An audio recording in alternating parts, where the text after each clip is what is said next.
अर्पण गरिदिउँ र हातमा पुष्पले प्रार्थना गर्ने भवादिदेव पुरुष पुराणस्य विश्वस्य परम निधानं वित्तांसि विद्यं स परम च धाम त्वया गतं विश्वमन्तरूप आमा नरिवल छ कहाँ त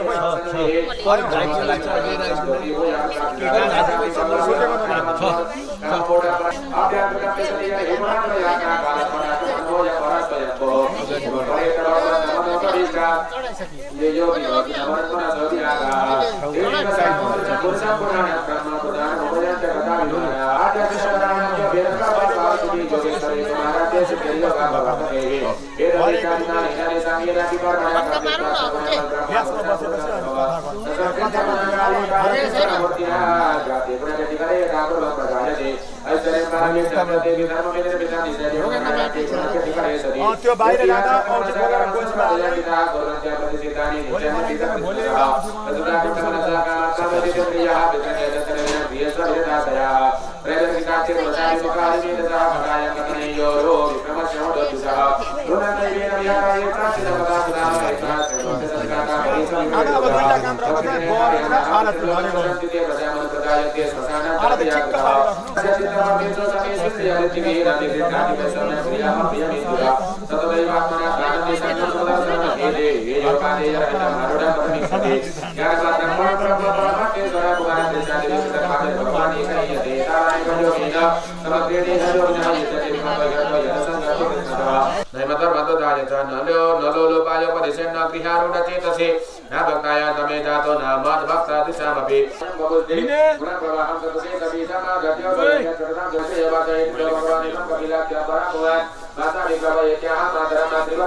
कति मिठो वंशीको धुन कहाँ बज्यो सङ्गी हो सुन कति मिठो वंशीको धुन कहाँ बज्यो सङ्गी हो सुन मन चोरी लाग्यो मेरो कृष्णले मन चोरी लाग्यो मेरो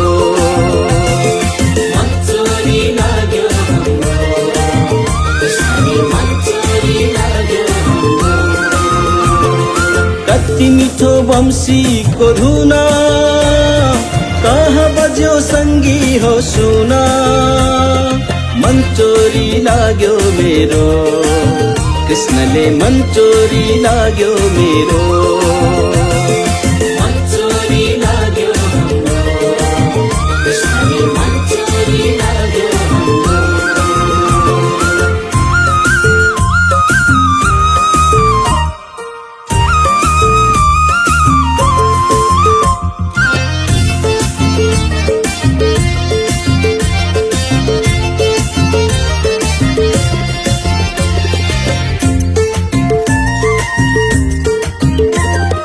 पंछीहरू भुले उड्न सरिताले भुलिन् बग्न पंछीहरू भुले उड्न सरिताले भुलिन् बग्न कस्तो फुक्यो बन्सी हे मोहन सारा जगत भयो मग्न कस्तो फुक्यो बन्सी हे मोहन सारा जगत भयो मग्न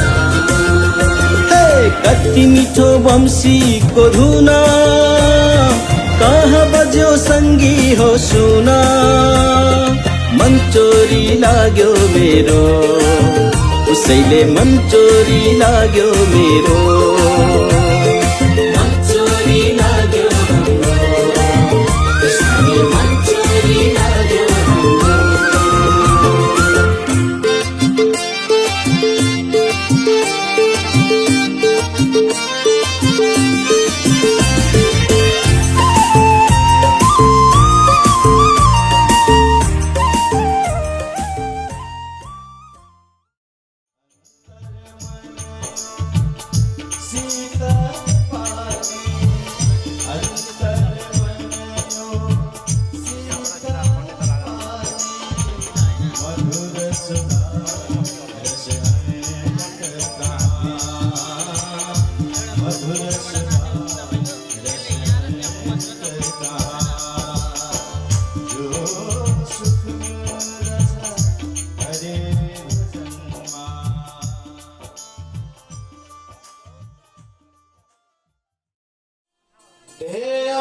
सदा परिभवग नमभीष्टदोहम्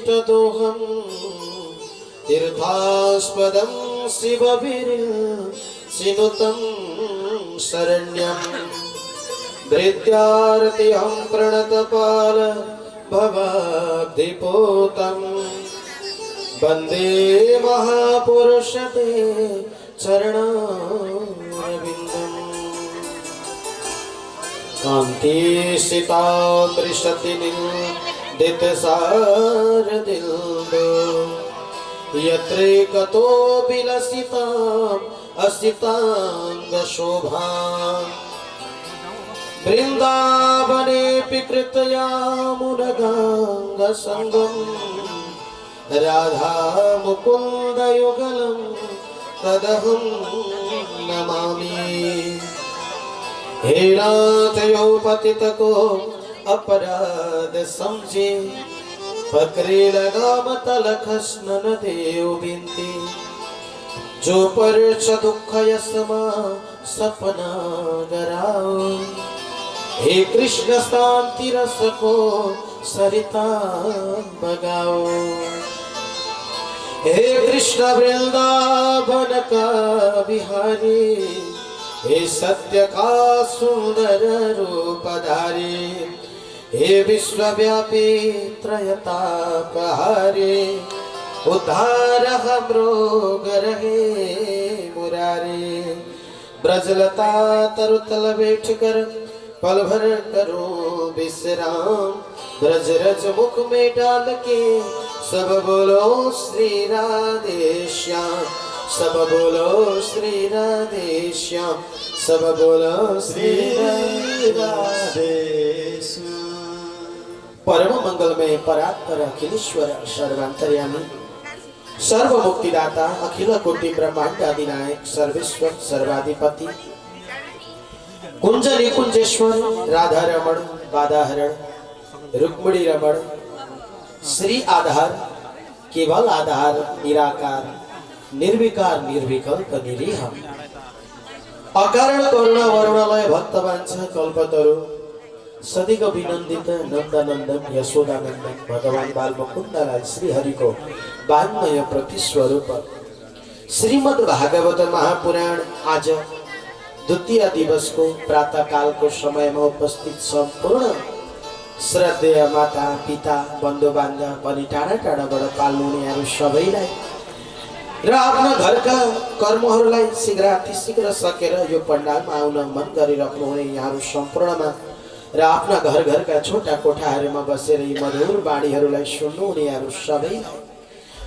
कोटि कोटि नमन वन्दना गर्दछु र राधे राधे अर्पण गर्दछु सबैले भनौँ राधे राधे राधे राधे आज द्वितीय दिवस यो प्रातःकाल यो सूर्योदय पश्चात यो सूर्यले एउटा हामीमा अनन्त सुख लिएर उदाएको छ उदाउँदै गरेको सूर्यले हामीलाई एउटा प्रेरणा दिएको छ आजको दिन आजको समय आजको प्रातःकालदेखि आजको सन्ध्यासम्म हामी ईश्वरका मधुर बाणीहरूमा रमौं झुमौं ईश्वरीय चिन्तनमा आफ्नो देव दुर्लभ मनुष्य चोलालाई आफ्नो तन मन वचन कर्म सबै कुरा समर्पित गरौँ भन्ने प्रेरणा भोगेर आएको छ।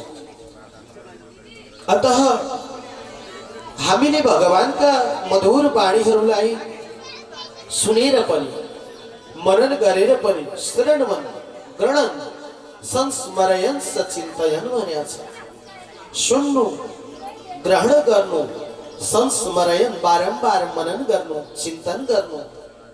नामानि रूपाणि च मङ्गलानि ते, परमात्मा का नाम गुण मंगल स्वरूप को चिंतन गर्नु, आत्म साक्षात्कार गर्नु मनुष्य को लागि सबैभन्दा कल्याणकारी कर्म हो।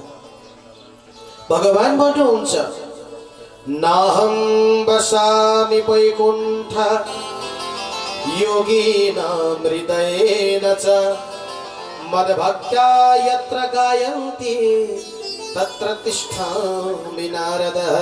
हे नारद, म स्वर्गमा बस्दिन, म वैकुण्ठमा बस्दिन। नाहं वसामि वैकुण्ठ, म वैकुण्ठमा वास गर्दिन। योगिनां हृदयेन च, योगी जनको हृदयमा पनि म धेरै समय बस्दिन। परन्तु म जहाँ मेरा भक्तहरूले श्रद्धा भाव भक्ति साधना उपासना आदिबाट ममा अनन्य चिन्तन गरेर जो भक्त बस्दछन् वो भक्तका अंतर आत्मामा मलाई बस्न मन लाग्छ। त्यो भक्तले गरेका कर्ममा मलाई आउन मन लाग्छ। उसले जुटाएका साधनबाट मलाई प्रसन्नता हुन्छ, मलाई आनन्द हुन्छ। भगवान भन्नुहुन्छ त्यस्ता हरि हामीले जो समर्पण गर्यौं, जो भाव राख्यौं, जो भक्ति गर्यौं, जो ईश्वर प्रति समर्पित भाव गरेका छौं, भगवान त्यसैमा प्रसन्न हुनुहुन्छ। परमात्मा त भन्नुहुन्छ ये यथा मां प्रपद्यन्ते तांस्तथैव भजाम्यहम्। जुन भक्तले जुन भाव र जुन भक्ति द्वारा मलाई भज्दछ म त्यही स्वरूपमा प्रकट हुन्छु, म त्यही स्वरूपमा मलाई आउन मन लाग्छ, भगवान भन्नुहुन्छ। अतः हामीले श्रद्धा र भक्ति भाव द्वारा ईश्वरलाई मनन गरौँ, ईश्वरीय गुणानुवादलाई सुनौँ, ग्रहण गरौँ, चिन्तन बारम्बार चिन्तन गरौँ र यो जीवनलाई सतमार्गमा प्रेरित गरौँ, सतमार्गमा लगाऊँ सदैव। हिजोको दिव्य पावन प्रसंगमा भीष्म पितामहले परमात्माको दर्शन गर्दै गर्दै त्यो दुर्लभ शरीरलाई त्याग गरिदिनु भयो। वासांसि जीर्णानि यथा विहाय नवानि गृह्णाति नरोपराणि तथा शरीराणि विहाय जीर्णा नन्यानि संयाति नवानि देहि। सज्जन, हामीले लगाएका वासांसी वस्त्रहरू जब पुराना हुन्छन्, च्यातिन्छ, मुजा पर्छ, धैलो मैलो हुन्छ, कामै नलाग्ने हुन्छ, चिया चिया हुन्छ, हामीले लगाएका वस्त्र हामी त्यो वस्त्रलाई त्याग गर्दछौँ र नयाँ वस्त्र किनेर लगाउँदछौँ। त्यस्तै यो हाम्रो आत्माले पनि लगाएको वस्त्र भनेको यो शरीर हो, जो बाहिरको खोल हो, यो वस्त्र हो, यो शरीर भनेको। आत्मा त हामी हौ, हामी शरीर होइनौँ। हामी आत्मा हौ, आत्मा स्वरूपी हामीले बाहिर लगाएको वस्त्र कपडा भनेको यो शरीर हो। जब यो शरीरले धेरै प्रकारका पाप आदि कर्म गर्दछ, पाप कर्म गरेर अनेक प्रकारको दाग लगाएको यो शरीर अनि अनेक प्रकारको वृद्ध भएको, मुजा परेको, चाउरी परेको शरीरलाई जब वृद्ध अवस्थामा उमेर सकिएपछि त्याग गर्दछ र नयाँ शरीरमा प्रवेश गर्दछ, नयाँ वस्त्र परिवर्तन गर्दछ। आत्माले पनि शरीरले पनि त्यस्तो छ यो मनुष्य चोला भनेको। सम्पूर्ण 84 लाख जुनीहरू छन्, 9 लाख त जलचर प्राणीहरू मात्रै छन् सज्जन, 12 लाख त कीट पतंग किराहरू छन् र सबै गरेर 11 लाख प्रजातिका त मनुष्यहरू बताइएको छ। मनुष्यहरू 11 लाख प्रजातिका छन् अरे। त्यस्तै गरेर सबै मिलाएर हेर्दाखेरि, पक्षीहरू हेर्दाखेरि, जलचर प्राणीहरू हेर्दाखेरि, कृमि जीवहरू हेर्दाखेरि सबै कुरा गर्दा 84 लाख शरीर पुग्दछ। त्यस्तो 84 लाख शरीरहरूमा हामी भ्रमण गर्दै घुम्दै घुम्दै घुम्दै अनेक शरीरहरूलाई भोग्दै भोग्दै यो शरीर प्राप्त गर्यौं। यो शरीर प्राप्त गरेर पनि सुन्दर भगवानको गुणानुवाद गर्ने, भगवानको मनन चिन्तन गर्ने शरीर प्राप्त गर्यौं। त्यसमा पनि भोगी शरीर होइन, योगी शरीर प्राप्त गर्यौं। माता पिता बन्धु बान्धव संस्कार र संस्कृतिले बाँधिएको शरीर प्राप्त गर्यौं।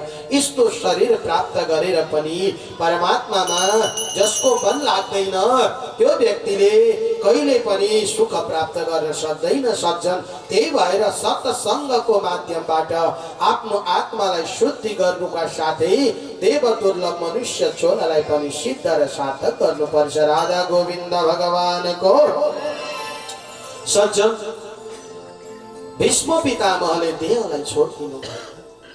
भगवान कृष्ण त द्वारिकाबाट इन्द्रप्रस्थ नगरी आउनु भएको थियो। आफ्नी फुपूलाई अप्ठ्यारो पर्दा दुःख कष्ट पर्दा भनिन्छ कष्ट पर्दा पीर पर्दा साथ दिनु। जन्ती सबैकामा जानुपर्छ भन्ने छैन, परन्तु दुःख पर्दा मलामी जानुपर्छ। मलामी चाहिँ जानु, जन्ती नजाँदा पनि हुन्छ। राधे राधे भनिदिनुहोस् एकचोटि। जन्ती नजाँदा हुन्छ, केही फरक पर्दैन। बिहे बटुलोमा नजाँदा हुन्छ, शुभ कर्म गरेका ठाउँमा नजाँदा हुन्छ, परन्तु दुःख परेका ठाउँमा र मरण भएका ठाउँमा चाहिँ जानुपर्छ भन्ने चलन छ। र भगवान कृष्णले दुःख पर्दा, कुन्तीलाई अप्ठ्यारो पर्दा, आफ्ना फुपूका छोराहरूलाई अप्ठ्यारो पर्दा साथ दिन भनेर आउनु भएको थियो परमात्मा। महाभारतको युद्ध पनि भयो। भीष्म पितामहलाई अन्तिम दर्शन दिएर मुक्ति पनि त दिनुभयो परमात्माले। अब भन्नुहुन्छ कुन्ती फुपू अब चाहिँ म जान्छु है, अब सबै कर्म पनि सक्यो भनेर हिँड्न लाग्नुहुन्छ परमात्मा। कुन्ती भन्छन् प्रभु एउटा कर्म गर्नु छ, आज म हजुरको स्तुति गर्छु है, हजुरलाई म पुकार गर्दछु। अरू बेला म मेरो भाइको छोरो भन्थे, मेरो भदो भन्थे, तु मेमे गरे होला कहिले कहिले, परन्तु आज आएर मैले हजुरको वास्तविक स्वरूप जाने। हजुर मेरो भदो मात्रै होइन, हजुर त नमस्ये पुरुषं त्वाद्यं ईश्वरं प्रकृते परः अलक्ष्यं सर्वभूतानां अन्तर्बहिरवस्थितं। कस्तो राम्रो कुरा छ। ईश्वर सर्वभूतानां, हजुर त ईश्वर हो, हजुर त पूर्ण ब्रह्म परमात्मा हो जो अन्तर्बहिरवस्थितं, हजुर अन्तरात्मामा पनि हुनुहुन्छ। सुर नरदेखि भूषणसम्म सबै प्रभु नै त हुनुहुन्छ जताततै। अनि बाह्यमा पनि आभ्यन्तर अनि बाह्यमा पनि त परमात्मा हुनुहुन्छ। बाहिर जगतमा पनि ईश्वर, अन्तरात्मामा पनि ईश्वर हुनुहुन्छ। प्रकृति पर हो परमात्मा, हजुर त प्रकृतिदेखि पर पनि हुनुहुन्छ, परन्तु प्रकृतिको योगलाई, प्रकृतिको स्वभावलाई ग्रहण पनि गर्नुहुन्छ। अलक्ष्यम सर्वभूतानां, अलक्ष्यम देख्न र जान्न बुझ्न सकिँदैन परमात्माको वास्तविक स्वरूपलाई। अलक्ष्यम सर्वभूतानां अन्तर्बहिरवस्थितं, त्यस्ता परमात्मा हजुरलाई कोटि कोटि नमन वन्दना छ। कृष्णाय वासुदेवाय देवकी नन्दनाय च नन्दगोपकुमाराय गोविन्दाय नमो नमः। कुन्ती भन्छन् कृष्णाय वासुदेवाय, हे कृष्णाय, हे वसुदेव, हे कृष्ण, हे देवकी नन्दन, हे नन्द गोप, हे गोपीहरूका प्यारा कृष्ण, हजुरलाई त अनन्त योगी महर्षि जनर्षि तपर्षि अनन्त देवताहरूले स्तुति गरेर वेदका मन्त्रहरू उच्चारण गरेर पुकार्दा पनि प्रभु हजुर दर्शन दिनुहुन्न, परन्तु आज मैले हजुरलाई शुद्ध सरल दर्शन प्राप्त गरेको छु। यो मेरो अहोभाग्य हो परमात्मा। अब मलाई एउटा कुरा भन्छु, मैले हजुरलाई बिदा गर्नुभन्दा अगाडि म आज मेरो भदोसलाई बिदा दिँदै छुइनँ, आज परमात्मालाई बिदा दिँदैछु।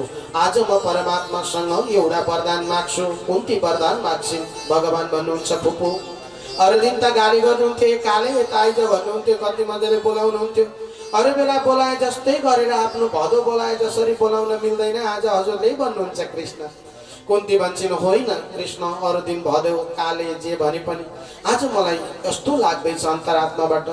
मैले जानेको छु हजुर पूर्ण ब्रह्म हो, हजुर सच्चित आनन्द स्वरूप हो, हजुर घनश्याम हो, हजुर नै हो सर्वस्व। त्यसो हुँदा मलाई जानुभन्दा अगाडि एउटा वरदान दिनुहोस् कि विपदः सन्तु नः शाश्वतः तत्र तत्र जगद्गुरु भवतो दर्शनं यस्य अपुनर्भव दर्शनः। आज एउटा कुरा माग्छु, मैले देखेको जब जब मलाई आपत्ति विपत्ति आयो, कौरवहरूले छल गरेर हराए, हाम्रो सारा सम्पत्ति लुट्यो, हामी दुःखमा पर्यौँ, हामी जङ्गल जङ्गल गोठाला जस्तो भएर बनी भएर चाहिँ वनवासी भएर बस्यौँ। त्यो वनवासी भएर बस्दा हामी गोठामा ढिँडो पकाएर खान्थ्यौँ। हामीसँग केही थिएन त्यति बेला, गुन्द्रुक भुलुक्क उमालेर खाने चलन थियो। गुन्द्रुक उमालेर खाने, त्यही आँटाको यसो रोटी बनाउने, ढिँडो पकाउने, त्यही खान्थ्यौँ। परमात्मा हजुरलाई 84 व्यञ्जन बनाएर कौरवहरूले स्वागत गर्दथे। कौरवहरूको 84 व्यञ्जन छोड्नुहुन्थ्यो परमात्मा, अनि हाम्रो आएर गोठमा आएर बस्नुहुन्थ्यो र त्यही ढिँडो र गुन्द्रुकको रस खाएर हामीसँग समय व्यतीत गर्नुहुन्थ्यो परमात्मा। अनि हजुरले धन सम्पदा सम्पत्ति मात्रै कहाँ हेर्नुभयो र परिकार परिपक्वान्न मात्रै कहाँ हेर्नुभयो र प्रभु, हजुरले त मन हेर्नुहुन्थ्यो, विचार गर्नुहुन्थ्यो परमात्मा। त्यसो हुँदा म भन्छु, म एउटा वरदान माग्छु कि मलाई जीवनमा आपत्ति विपत्ति मात्रै दिनुहोस्, कष्ट नै कष्ट दिनुहोस् परमात्मा भनिन् कुन्ती। कुन्तीलाई सो फेरि भन्नुहुन्छ, हे फुपू के मागेको त्यस्तो? सबैले त सुख माग्छन्, सम्पत्ति माग्छन्, सबै प्रकारका साधन माग्छन्, हजुरले किन त्यस्तो माग्नुभयो त? दुःख किन माग्नुभयो भन्दा, हे कृष्ण, जब जब हामीलाई दुःख पर्यो कष्ट पर्यो हजुर साथमा हुनुहुन्थ्यो, हजुरले साथ दिनुभयो, हजुरको माया पाइन्थ्यो, हजुरसँग बिताएका दिन सम्झिन्छु म, कति आनन्द लाग्दो। अब आज सुख आएपछि, सम्पत्ति आयो, राज्य आयो, सबै कुरा फर्क्यो, अब हजुर छोडेर जाँदै हुनुहुन्छ। त्यसो हुँदा हजुरले छोडेर गएर हामीले प्राप्त गरेको सम्पत्तिको हामीलाई केही पनि लोभ छैन, सारा सम्पत्ति तुच्छ छ हाम्रो लागि परमात्मा। हजुर नै नभएको सम्पत्ति, हजुरकै आराधना नगरेको सम्पत्ति, हजुरकै लागि समर्पण नगरेको सम्पत्ति जतिसुकै भए पनि केही अर्थ लाग्दैन। भक्तवत्सल भगवानको ईश्वरमा समर्पण नगरिएको सम्पत्ति कुनै अर्थ लाग्दैन। ईश्वरमा समर्पण गरिएर बचेको जो सम्पत्ति छ त्यो मात्रै लाभकारक छ। कुन्तीले त्यसो भनिन्। युधिष्ठिरले पनि आएर भने, हे कृष्ण, हजुर एउटा कर्म गराउन, एउटा काम गर्नु छ, हजुरलाई साथमा नराखी गर्दिन। महाभारतको युद्ध भयो, सारा कौरवहरूलाई हामीले बाण हानेर मार्यौं। ती मरेका जनहरू अधोगतिमा गएका छन्, ती पितृहरूलाई उद्धार गर्नु छ, ती प्रेत बनेर घुम्दैछन् चराचर जगतमा। अब तिनीहरूलाई तर्पण पिण्ड दिने इच्छा छ, तीर्थाटन गर्ने इच्छा छ, घुम्न जाउँ भनेपछि भगवानले भन्नुभयो, लो हुन्छ नि त भन्नुभयो। त्यहाँबाट इन्द्रप्रस्थ नगरी छोडेर घुम्दै घुम्दै घुम्दै घुम्दै हिमवत खण्ड भन्छन् सज्जन। हिमवत खण्ड भनेको नेपाल हो। यो नेपाल भूमिमा आए, घुम्दै घुम्दै घुम्दै भारतवर्षको हिमवत खण्ड नेपाल देश, यहाँ आए, घुम्दै घुम्दै घुम्दै आए। अनि आएर कहाँ जाउँ त भन्दाखेरि पर गएछन् कृष्ण गण्डकी नुहाउन मन लाग्यो। अर्जुन 5 पाण्डवहरूलाई हेर्नुहोस्, कुन्ती 5 पाण्डवलाई कृष्ण गण्डकी नुहाएर त्यहाँबाट मुक्तिनाथ दर्शन गर्न भनेर अघि बढे सज्जन। मुक्तिनाथ दर्शन गर्न जाँदैछन् 5 पाण्डवहरू। जाँदा जाँदै अलिक माथि पुगेपछि एकान्त ठाउँमा कागहरू, यत्तिकै धेरै कागहरू आए। माथि आएर टाउकोमा उडेछन्, कहाँ गर्छन्, कराइछन्। यी कागहरू किन कराए हौ भने भगवानले भन्नुभयो, जो महाभारतको युद्धमा युद्ध गरेर लडाइँ गरेर मरेका छन् ती सबै काग बनेर अधोगतिमा छन्। हेर, काग बनेर घुम्दैछन्, यिनीहरूलाई तर्पण पिण्ड गरिदेऊ। तर्पण पिण्ड नगरुन्जेल मुक्ति हुँदैनन् भन्नुभयो भगवानले।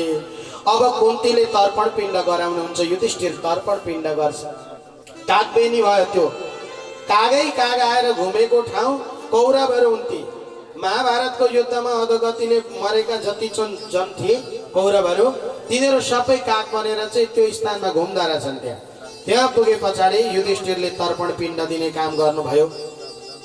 तर्पण पिण्डको काम सबै कर्महरू गर्नुभयो, सबैलाई तर्पण पिण्ड भयो। सबै काग गए। एउटा ठुलो काग, निकै कैलो खालको काग चाहिँ त्यहाँ बसेछ। त्यो काग चाहिँ कहाँ गर्छ, त्यसले चाहिँ तर्पण पिण्ड पाएन। किन भन्दा त्यसलाई दिएकै थिएन। त्यो काग बसै गर्यो। अन्तिममा भगवानले सो विचार गर्नुभयो, यो काग को थियो त भन्दा महाभारतको युद्धमा मरेको, अर्जुनका बाण लागेर मरेको कर्ण चाहिँ त्यो काग बनेको रहेछ। हरिहरि लो हेर्नुहोस् है, कर्ण रहेछन् त्यो महाभारतको युद्धमा। कर्ण जो अर्जुनका बाणबाट मर्या थिए ती कर्ण रहेछ। अब त्यो काग त कहाँ गर्छ। युधिष्ठिरलाई भन्नुभयो कृष्णले कि हे युधिष्ठिर, अब यसलाई पनि तर्पण पिण्ड गरिदेऊ। यसलाई को रे यो किन त्यो तर्पण पिण्ड गर्नु भन्दा कुन्तीले त्यति बेला भने, ए युधिष्ठिर, हे छोरा हो, आज तिमीहरूलाई एउटा कुरा मैले आजसम्म लुकाएको कुरा भन्दछु, मैले भनेको काम गर है भन्नुभएछ कुन्तीले। के काम गरौँ माता भन्दा, यो जो काग छ यो काग कर्ण हो, यो यस्तो गतिमा आयो। कर्ण तिमीहरूकै दाजु हो, तिमीहरूको जेठो दाजु हो, मेरो छोरो हो, जेठो छोरो हो, मैले नै जन्म दिएको मेरै छोरो हो। तिमीहरूले बाण हानेर मार्यो, मैले केही बोल्न सकिनँ, म धर्म सङ्कटमा थिएँ, मैले कुरा लुकाउनु पर्ने थियो, मैले कुरो दबाएर राखेँ, मैले पनि गल्ती गरेँ। यो कर्णलाई पनि तर्पण पिण्ड गरिदेऊ है युधिष्ठिर, तिमीहरूकै दाजु हो भने। कुन्तीले त्यसो भने, कुन्तीले त्यसो भन्दा युधिष्ठिरलाई साह्रै पिर पर्यो, साह्रै नराम्रो लाग्यो। हे आमा, आजभन्दा अगाडि तपाईँले यति धेरै कुराहरू लुकाउनु भयो, ठुलो अधर्म गर्नुभयो तपाईँले। हाम्रा हातबाट हाम्रो दाजु मर्यो, आज तपाईँले कुरा लुकाकाले गर्दा। त्यसो हुँदा म श्राप दिन्छु कि आजदेखि आमा जातिहरूको यो रुद्र घण्टी तल खसोस्, रुद्र घण्टी नहोस् है भनेर युधिष्ठिरले श्राप दिनुभयो राधा गोविन्द भगवानको। कुन्तीलाई श्राप पर्यो, आजदेखि आमाहरूको रुद्र घण्टी यो किल्कीले चाहिँ नहोस् है, तल झरोस् भनिदिनु भयो युधिष्ठिरले। किन भन्दा पिर पर्यो नि त, नराम्रो लाग्यो युधिष्ठिरलाई। त आमाले त्यति कुरा नलुकाइदिएको भए हुन्थ्यो नि त। कर्ण तिमीहरूकै दाजु भाइ हो, युद्ध नगर है भन्ने अब हुँदैन थियो, परन्तु लुकाइन् नि त त्यो कुरा। लुकाकाले आफ्नो दाजु मर्यो, पिर पर्यो, युधिष्ठिरले श्राप दिए। त्यहाँदेखि आमाहरूको आजसम्म छैन। पछाडि राम्रो पनि भयो। किन राम्रो भयो त भन्दा, यो घाँटीमा यदि यो छैन, मनमा धेरै बेर कुरो अडिएन भने खोलीको त राम्रो होइन। सानसानो कुरा पर्लङ्ग बाहिर पोखेपछि सक्यो, त्यसले ठुलो रूप लिन पाउँदैन। त्यसो हुँदाखेरि यो त राम्रै रहेछ। राधे राधे भनिदिनुहोस् एकचोटि। र यसरी मुक्तिनाथ पनि दर्शन गर्न गए, कर्णलाई पनि तर्पण पिण्ड गरे, त्यहाँबाट सबै कर्म गरिसके। अब यता स्वर्गारोहण गर्न जान मन लाग्यो। त्यतै स्वर्गपुरी धाम भन्छन्, स्वर्गपुरी धामतिर गएर त्यहाँबाट माथि गएर चाहिँ एउटा अष्टक पर्वत छ।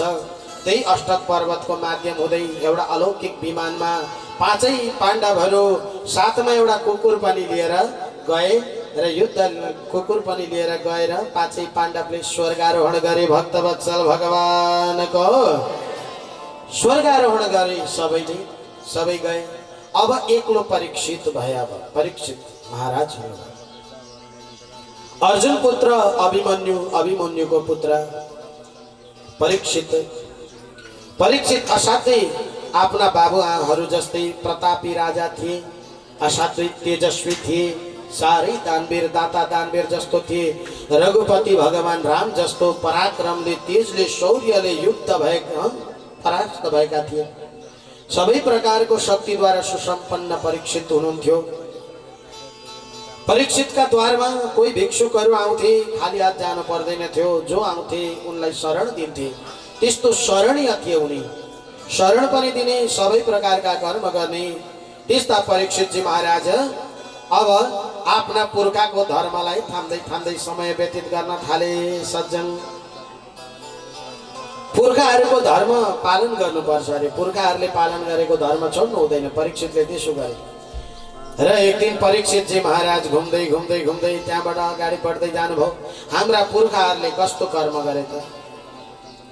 मेरा हजुरबुवा युधिष्ठिरले राज्य सञ्चालन गर्नुभयो। उहाँले राज्य सञ्चालन गर्दाखेरि त मैले सुनेको, कहीँ कसैका घरमा साँझ परे पछाडि धुरीबाट त्यो धुवाँ आउँदैन थियो भनेदेखि ओहो त्यो घरमा भोकै रहेछन् नि भनेर अन्नदाना पनि पठाइदिने त्यस्तो राजा हुनुहुन्थ्यो युधिष्ठिर। कसको धुरीमा धुवाँ बल्दैन हेर्नुहुन्थ्यो, विचार गर्नुहुन्थ्यो, सैनिक पठाउनुहुन्थ्यो। त्यस्तो पो हुनुपर्छ त राजा भनेको, त्यस्तो हुनुपर्छ। अहिलेका नेता, अहिलेका राजा त्यो अनुसारका छन् होला त हजुर, के भनौँ र? धुरीबाट धुवाँ आयो आएन, गाउँमा के भयो, कसले खायो कसले खाएन, कसकामा के छ के छैन, सबै बुझ्न पठाउनुहुन्थ्यो परीक्षितले। बुझ्न पठाउँदा एउटा घरमा छैन भने पठाइहाल्ने, त्यसले पनि खानुपर्छ, त्यसले मेरो राज्यमा भोकै सुत्नु हुँदैन, त्यसलाई पनि भाग मिलोस् भन्नुहुन्थ्यो। त्यसरी भोजन पठाउने, भोजन ग्रहण गराउने परीक्षितले राज्य सञ्चालन गर्दै गर्दै जानुभयो।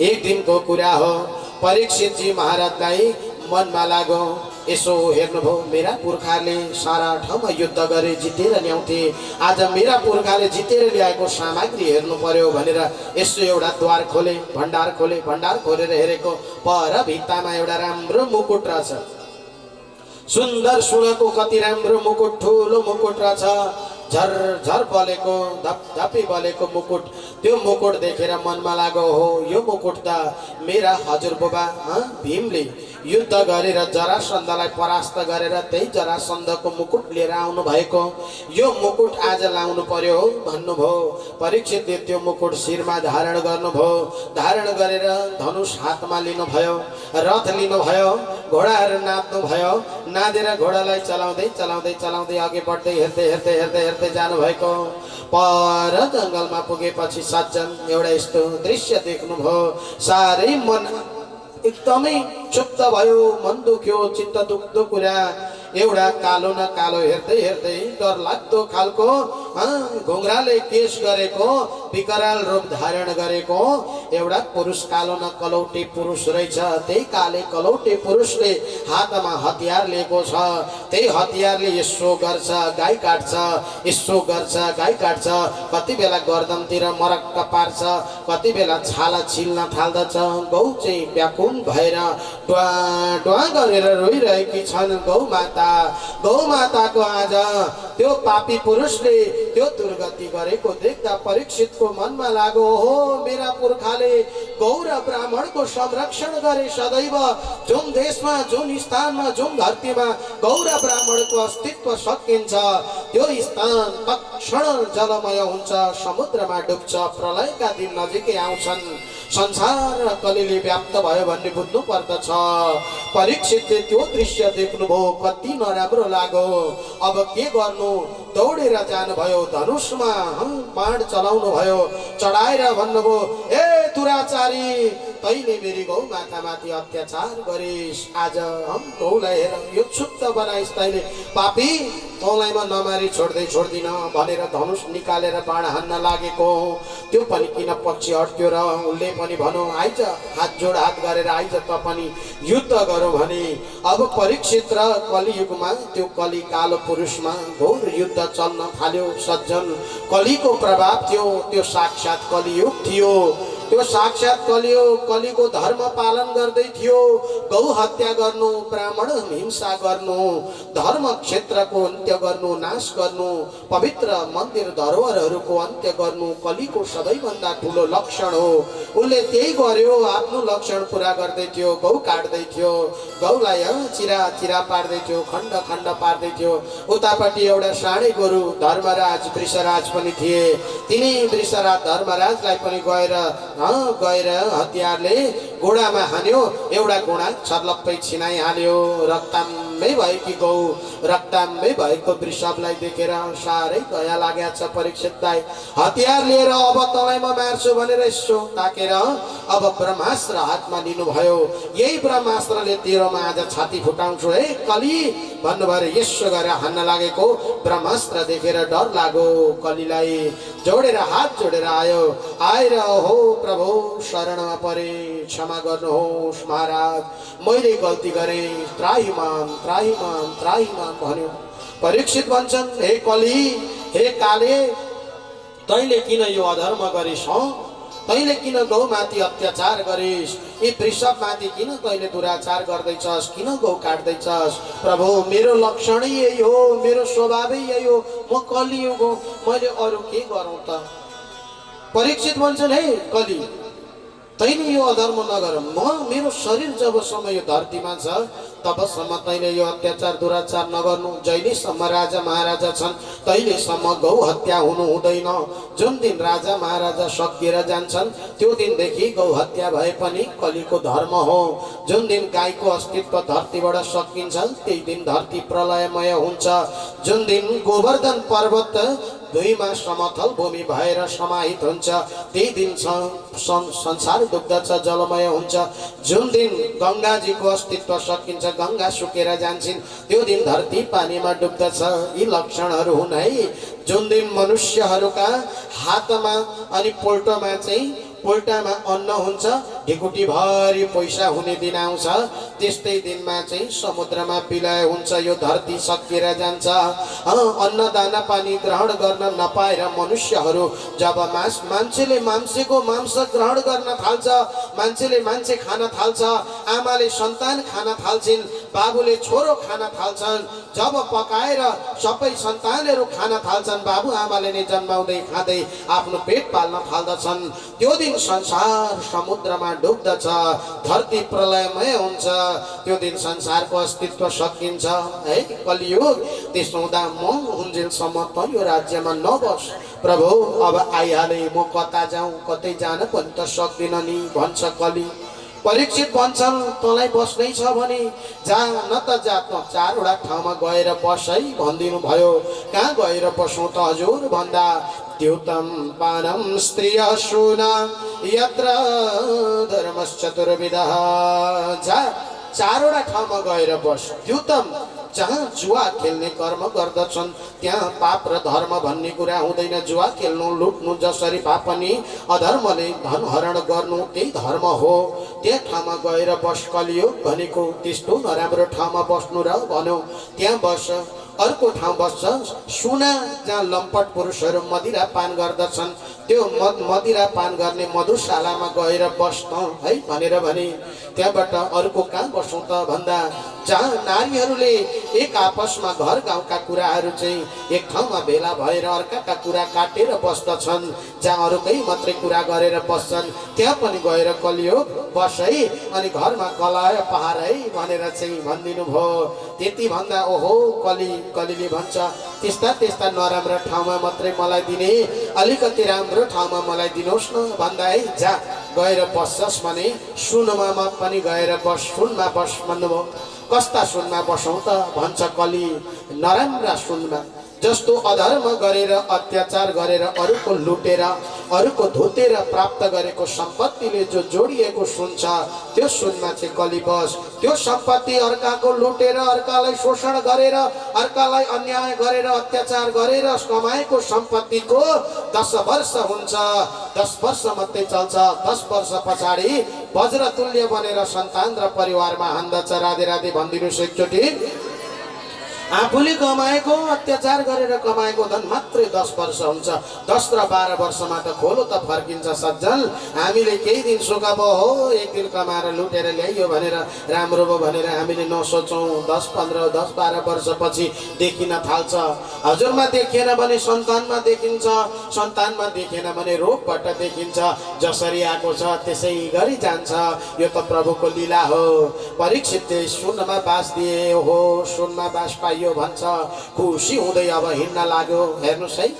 कलियुग परीक्षितले पनि सोचे ठिकै छ मैले ठिकै दिएँ अब लु जा कलि भने पठाइदिए परीक्षितको शिरमा लगाएको मुकुट लुटेर ल्याएको थियो भक्तवत्सल भगवानको परीक्षितले लगाएकै शिरमा लगाएको मुकुटै चाहिँ लुटेर ल्याएको थियो कसरी भन्दा जरासन्धको थियो त्यो जरासन्धको मुकुट लगाएपछि त मति बिग्रियो बुद्धि बिग्रियो दिग्भ्रमित भए अब अभिमान चढ्न थाल्यो अहंकार चढ्न थाल्यो हेर्नुस् धन र सम्पदामा अभिमान र अहंकार हुन्छ अभिमान र अहंकार गरिएको कति व्यक्तिहरूलाई म एउटा कुरा भन्ने गर्छु सदैव मान्छेको रिस घमण्ड र अहंकारको लागि नभएर स्वाभिमानको लागि पनि हुन सक्छ कति व्यक्तिलाई रिस उठ्छ थोरै रिस उठ्नु स्वाभिमान हो त्यसलाई नराम्रो भन्नु हुँदैन रिस नउठ्ने कोही पनि हुँदैन सबैलाई रिस उठ्दछ कहिले कहिले आफ्नो स्वाभिमान बचाउनको लागि आफ्नो इज्जत बचाउनको लागि आफ्नो मान बचाउनको लागि पनि थोरै रिसमा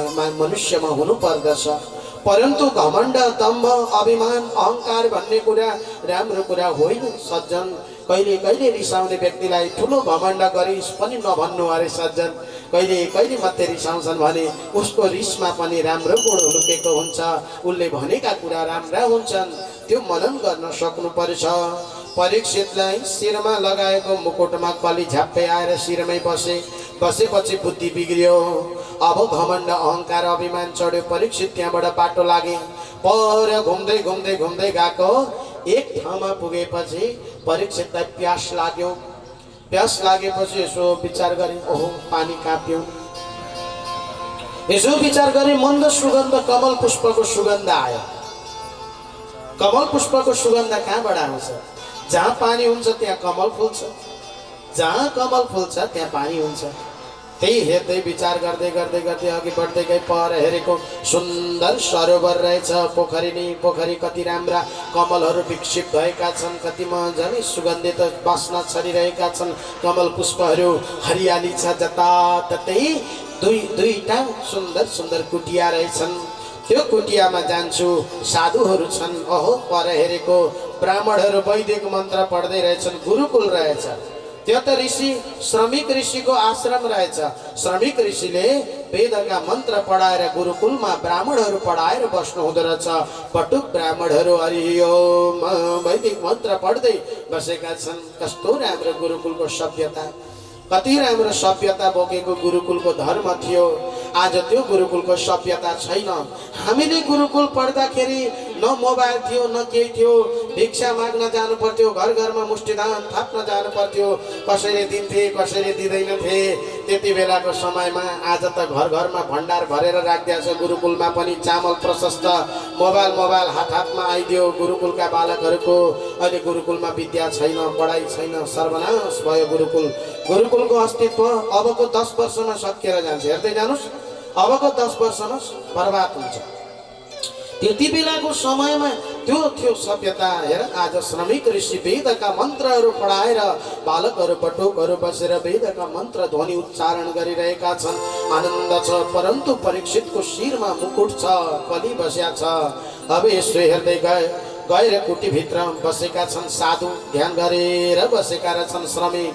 बाहिरबाट आवाज लगाउँदछन्, महाराज, ए महाराज, महाराज सुन्नु भएन? मलाई प्यास लागेको छ महाराज, पानी दिनुहोस् भने आवाज आउँदैन। किन भन्दा भित्र ध्यान गरेर बसेका छन् सज्जन। ध्यान गर्ने व्यक्तिले आँखा बन्द गर्छ, उसको उसलाई थाहा हुँदैन म कहाँ छु भन्ने कुरा। श्रमिकले थाहा पाएन। फेरि पनि परीक्षित आवाज आउँछन्, ए महाराज सुन्नुहोस् है महाराज, मलाई प्यास लागेको छ। म यो देशको चक्रवर्ती सम्राट हुँ, म राजा परीक्षित हुँ। पानी पिउन मन लागेको छ, पानी ल्याउनुहोस्। आवाज आउँदैन, भित्रबाट कोही जवाफ आउँदैन। फेरि यस्तो विचार गरे, हेर मुसु मुसु हाँसेका छन् ध्यान गर्दै। भगवानको दर्शन भएको छ नि त ध्यान गर्दा। ध्यानमा भित्र दर्शन भएको छ। कहिले कहिले हजुरहरू ध्यानमा बसेको बेला भित्र हाँस्न मन लाग्छ। कति बेला कहिले कहिले ध्यान गर्दा गर्दै पूजा गर्दा गर्दै रुन मन लाग्छ। हजुरहरू कहिले कहिले रुनुहुन्छ है? पूजा गर्दा गर्दै क्वचित रुँदै कहिले कहिले रुनु अरे भगवानको अगाडि। मन्दिरमा बसेर भित्रबाट शरण पर्नुहोस् त कति रुन आउँछ परमात्माको अगाडि। ईश्वरका अगाडि झरेको आँसु हजुरहरूको लागि, राम्रो कर्मको लागि झरेको आँसुले हजुरहरूलाई पुण्य मिल्छ। परन्तु अरू व्यर्थमा अरूका घर घरमा गएर आफ्ना गुनासा, आफ्ना घरका पीडा र कष्ट सुनाउँदै रुनुहुन्छ भने उसले त सुनुन्जेल चुक चुक चुक चुक गर्छ। त्यहाँबाट एकछिनपछि गीत बनाएर गाउन थाल्छ, राधे राधे भन्नुहोस् एकचोटि। परमात्मालाई सुनाउनु अरे, ईश्वरलाई सुनाउनु अरे सज्जन। ईश्वरलाई सुनाएको मात्रै सार्थक हुन्छ। परीक्षितले भित्र आवाज लगाउँछन्, श्रमिक ऋषि बोल्नुहुन्न, ध्यानमा परमात्मा छन्। मुसु मुसु मुसु मुसु हाँस्या छन्। त्यो ध्यान गर्नेले मुसु मुसु हाँसेको देखेर हेर यसले थाहा पाएर पनि भित्र हाँस्दैछ। सुनिरहेका छ मेरो आवाज। मैले बोलाएँ, मैले पानी मागेँ, तर यसले अटेरी गरेर थाहा नपाए जस्तो गरेर यो बसिरहेको। हेर यो मूर्ख, यो पटमूर्ख।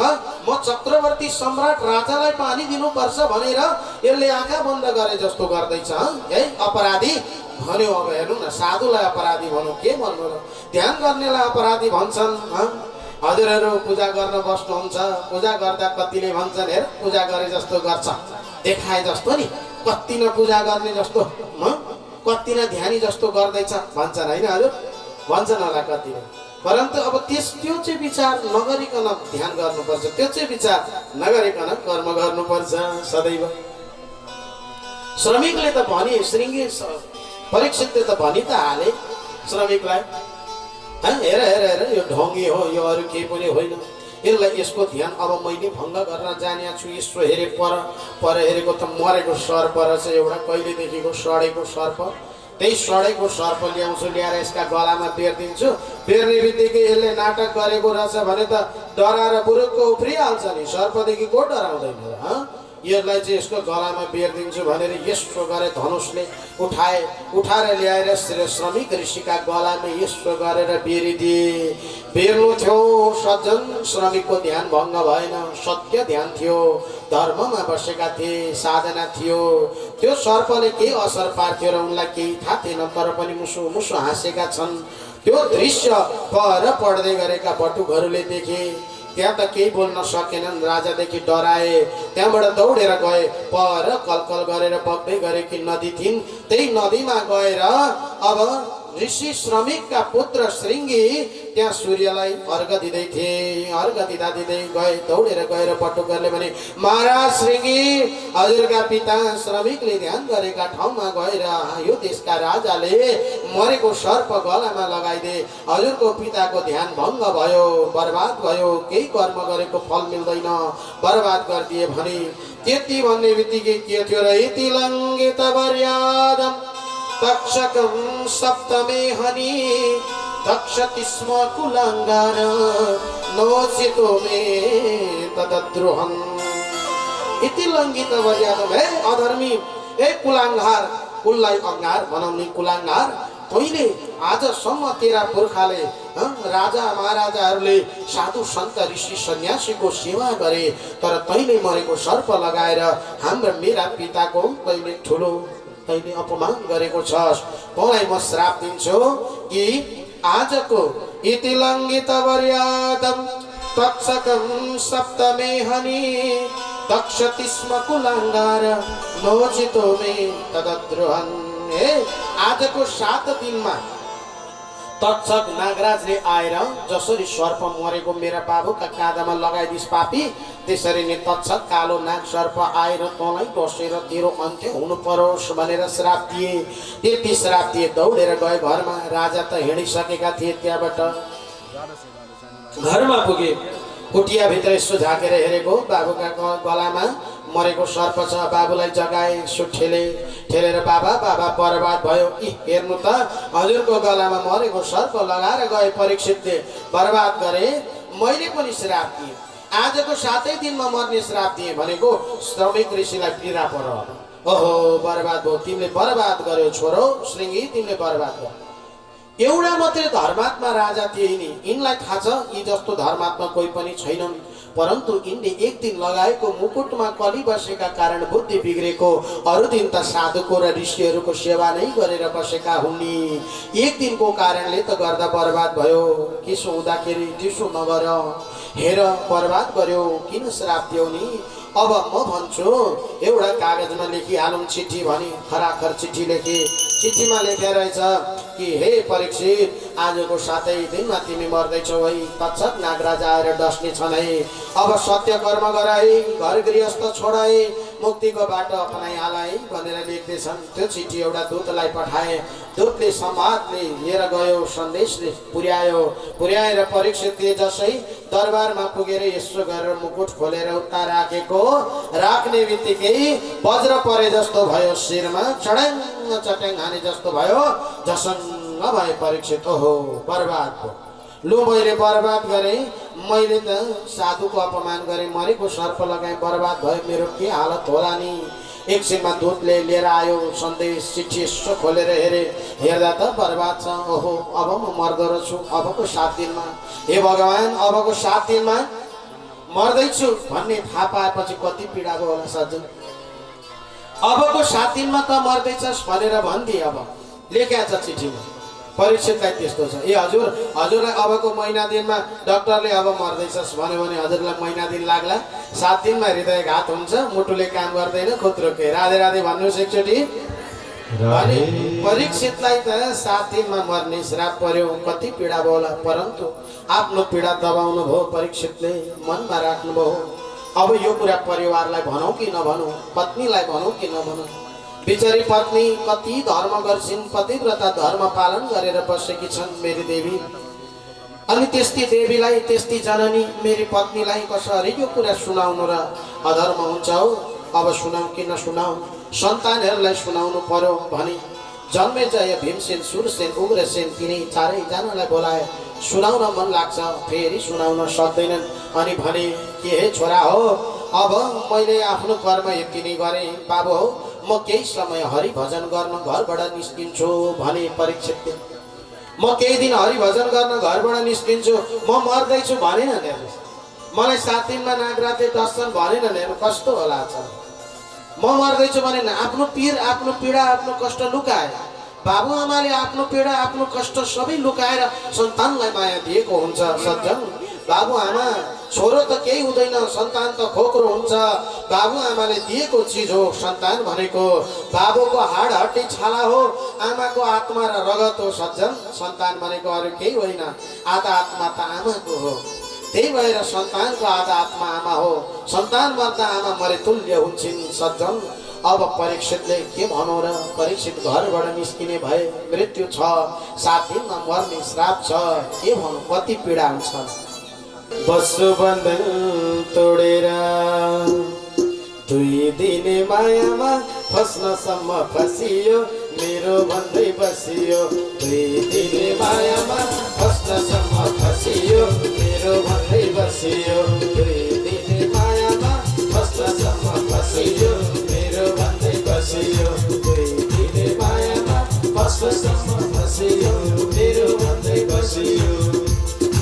हरि बाबु आमा छोरो छोरो छोरो सेरो फेरो, बाबु आमा छोरो छोरो छोरो सेरो फेरो। हरि एक्लै आयौँ एक्लै जान्छौँ, न तेरो न मेरो। एक्लै आउँछौँ एक्लै जान्छौँ, न तेरो न मेरो। 2 दिने मायामा फस्नसम्म फसियो, मेरो भन्दै बसियो। 2 दिने मायामा फस्नसम्म फसियो, मेरो भन्दै बसियो।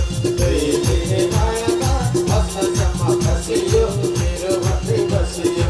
2 दिने मायामा फस्नसम्म फसियो, मेरो भन्दै बसियो। मेरो बाबु मेरो नानी भन्दै पालो पोस्यो, मेरो नानी मेरो बाबु भन्दै पाल्यो पोस्यो। छोरो भयो बुहारीको, छोरी ज्वाइँले खोस्यो, मेरो भन्दै बसियो। 2 दिने मायामा मेरो भन्दै बसियो, भन्दै बसियो।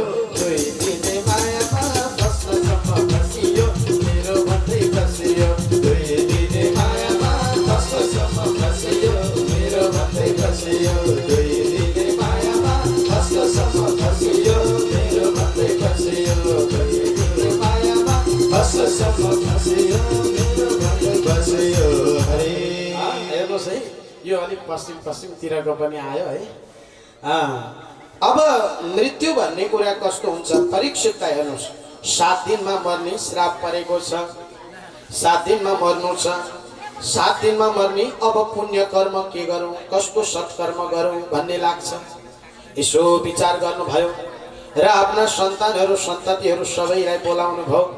बोलाएर सुन्दर गेरु वस्त्र धारण गर्नुभयो। हेर्नुहोस् है, गेरु वस्त्र धारण गर्नुभयो, हातमा कमण्डलो लिनुभयो। धन दौलत श्री वैभव सबै सन्तानमा समर्पित गरिदिनु भयो। है बाबु, जेठो तिम्रो यति भयो, माइलो यति भयो, कान्छो यति भयो, साइलो यति भयो भनेर सबैलाई भाग लगाइदिनु भयो। सबैलाई सन्तानलाई सम्पत्ति दिनुभयो। र अब आफू चाहिँ 7 दिनमा मर्दैछु है, मैले हिँड्नुपर्छ। अब मैले आफ्नो मोक्षको लागि केही काम गर्नुपर्छ, मैले मुक्तिको बाटो अपनाउनु पर्छ भनेर परीक्षित थिए। हेर्नुहोस्, मनुष्यलाई 2वटा वैराग्यले सताएको हुन्छ। मनुष्यसँग 2वटा वैराग्य हुन्छ। मनुष्यका 2वटा वैराग्य के हुन् भन्नुहुन्छ भने, एउटा मर्कट वैराग्य, अर्को मार्जर वैराग्य हुन्छ। ध्यान दिनुहोस् है त। अब यो मर्कट वैराग्य र मार्जर वैराग्य भनेको के हो? मर्कट भनेको बाँदर हो, मार्जर भनेको न्याउली मुसो। मर्कट बाँदरको वैराग्य चाहिँ कस्तो हुन्छ भन्दा, कहिले कहिले छोराछोरीहरूलाई आफूले भनेको कुरा नभन्दा सबै छोडेर गएर पर देवघाटतिर गएर बस्नु होला हो, माइधारतिर गएर बस्नु होला हो जस्तो लाग्छ। अनि एकछिनमा आएर नातिले भन्छ, हजुरआमा भनिसक्दा सबै बिर्स्यौँ लाग्छ। भक्तवत्सल भगवानको सबै बिर्सिन्छ, त्यसलाई भन्छ मर्कट वैराग्य। अब मार्जर वैराग्य भनेको जब वैराग्य विराटको उत्पन्न हुन्छ, केही होइन संसार परिवार के भन्नु र भनौ, फुत्तै छोडो, हिँडिहालो, हिँडेर घर बसिहालो, फर्किँदै नफर्क्यो, त्यो न्याउली मुसो। न्याउली मुसोको धर्म हुन्छ सर्पलाई आक्रमण पहिले विचार गर्छ गर्छ गर्छ गर्छ अनि ठ्याक्कै परेपछि आक्रमण गर्छ, दुई टुक्रा पार्दछ, त्यो धर्म हुन्छ। त्यस्तै मनुष्यको वैराग्य पनि मर्कट, प्राय मनुष्यमा मर्कट वैराग्य हुन्छ, बाँदरको वैराग्य हुन्छ। हेर्नुहोस् है, एकजना बुढी आमा हुनुहुँदो रहेछ, हजुरहरू जस्तै नि 80-82 वर्ष पुगेकी बुढी आमा, तर दरी दरी नै हुनुहुँदो रहेछ। अनि एक दिन बुहारी अलिक कचकच कचकच गरिदिरहेछन्, अलिक कर्कसा रहेछन् बुहारी, घरको काम गर्नुपर्ने, खेतबारीको काम गर्नुपर्ने। बुहारीले एक दिन भनिन्छन् सासूलाई, ए आमा, हजुर घरभित्रको कार्य गर्ने कि घरदेखि बाहिरको कार्य गर्ने हो भनिन्छन्। अब आमाले विचार गर्नुभयो, घरभित्रको के काम गर्नु र घर बाहिरको के काम गर्नु त बुहारी भन्नुभएछ। घरभित्रको भोजन बनाउने काम हुन्छ, 2-4 वटा सब्जी बनाउनु पर्छ, भोजन बनाउनु पर्छ, मिठो पकाउनु पर्छ, घरभित्रको काम त्यो। घर बाहिरको काम गोबर उठाएर लिएर जाने, खेतमा पल्टाउने, त्यति काम गर्नुपर्छ। दुईटामा कुन काम गर्ने आमा भनिन्छन् बुहारी। अब आमाले विचार गर्न, म बुढी, अब पकाउन राम्रो जान्दिनँ, मिठो मसिनो अलिक गर्न सक्दिनँ, चिल्लो चाप्लो धेरै खान्छन्, मलाई चिल्लो चाप्लो हाल्न पनि लोभै लाग्छ, तेल अलिक धेरै हालिन्छ कि भन्ने पनि पीडै हुन्छ, मसला पनि अलिक धेरै हाल्छु कि भन्ने पनि पीडै हुन्छ, त्यसमा त अलिक थोरै हाल्न मन लाग्छ भन्नुभयो, विचार गर्नुभयो। अब कसो गरौँ, होइन म गोबरै उठाउँछु, लगेर गोबरै पल्टाउँछु भन्ने लाग्यो। आमाले भन्नुभयो, हुन्छ बुहारी, तिमी घरको काम गर, म बाहिर जान्छु। अब गोबर उठाउनु पर्ने भयो, गएर मलखाडीबाट मजाले गोबर उठाउनु भयो, जति हाल्नुहुन्छ थोरै थोरै उठाउनु नि। आमाको बुद्धि लोभले कहिल्यै छोड्दैन, त्यो गोबर उठाउँदा पनि लोभै लाग्नु पर्ने। त्यो गोबर यसो उठाउनु भयो, अलिकति हाल्नुहुन्छ, होइन हो अलिक अरू त थपिहाल्छु, अलिकति धेरै उठाउँछु होला भन्ने लाग्छ। फेरि गोबरमा त लोभ छ हरिहरि, फेरि अरू हाल्नुहुन्छ, फेरि अलिकति हालो, फेरि मनमा आउँछ, होइन अरू थप्छु होला हो, अलिक सक्छु होला भनौँ, फेरि हालो, हाल्दा हाल्दै एक डोको भएछ। अब उठाउनु पर्ने, बल गर्नुहुन्छ, घुँडा टेकेर उठ्नु पर्ने, मरी बल गर्नुहुन्छ, उठ्दैन डोको, केही गर्दा उठ्दैन, पीडा भयो। त्यति बेला विरक्त लाग्यो अनि आफूले आफूलाई धिक्कार्न थाल्नुभएछ, धिक्कार छ मेरो जीवन, सँगैका साथीहरू जति सबै मरेर गए, म एउटीलाई यो दुःख पाउन नि गर्नुपर्ने, म एउटीले रहनु पर्ने। हे काल, हे मृत्यु, आइज न, आइज मलाई लिएर जा, हे काल यमराज आइज भनेर बोलाउनु भएछ, पुकार गरेको। आमालाई विरक्त लागेर पुकार गरे हो नि, हुन त यमराज तुरन्तै प्रकट भएछन्। भक्तवत्सल भगवानको हेर्दै डर लाग्दा काला न काला यमराज अगाडि आएर प्रकट भएर भने, हे आमा, मलाई बोलाउनु भएको, म आएँ। यसो हेर्नु पो डर लाग्यो, थर थर थर थर काम्नुहुन्छ। होइन मैले हजुरलाई बोलाएको होइन, हजुर को? म यमराज, म कालो, मलाई बोलाउनु भएको होइन, म लिन आएको। लोजु आमा भनेको, होइन हजुर होइन, मैले कहाँ तपाईँलाई बोलाएको र यो टोको बोक्न नसकेर पो बोलाएको त। लु आइहालेछु यमराज, यो टोको चाहिँ मलाई बोकाइदेऊ न भन्नुभएछ। भक्तवत्सल भगवानको बरु टोको बोक्न सजिलो, मर्न गाह्रो। कस्तो भयो त, बरु टोकै बोक्छु, मर्न अप्ठ्यारो। भक्तवत्सल भगवानको जय, राधा गोविन्द भगवानको जय हो। छोरा पायो, छोरी पायो, राधे श्याम सेवा गर्नुपर्छ भनेर।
छोरो सेरो मेरो आमा बाबा छोरो छोरो छोरो सेरो मेरो एकै जानु नतेरो न मेरो आँखा पनि देखिँदैन काने गयो भयो फुल जस्तो राम्रो जीवन आज कहाँ गयो आँखा पनि देखिँदैन काने गयो भयो फुल जस्तो राम्रो जीवन आज कहाँ गयो छोरा पायो धेरै छोरी पायो छोरा पायो कठिन छोरी पायो पर्दा सेवा गर्छन् भनेर पर्दा सेवा गर्छन् भनेर पर्दा सेवा गर्छन् भनेर पर्दा सेवा गर्छन् भनेर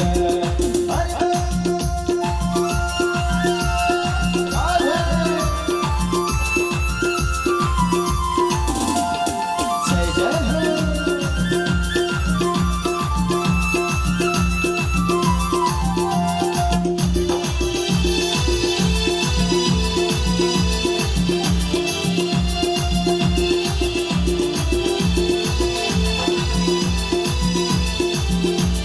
सबै भन्छन् मेरो मेरो मेरो केही छैन सबै भन्छन् मेरो मेरो मेरो केही छैन एक्लै हुनु एक्लै जानु लानु केही होइन एक्लै हुनु एक्लै जानु लानु केही छैन छोरा पायो छोरी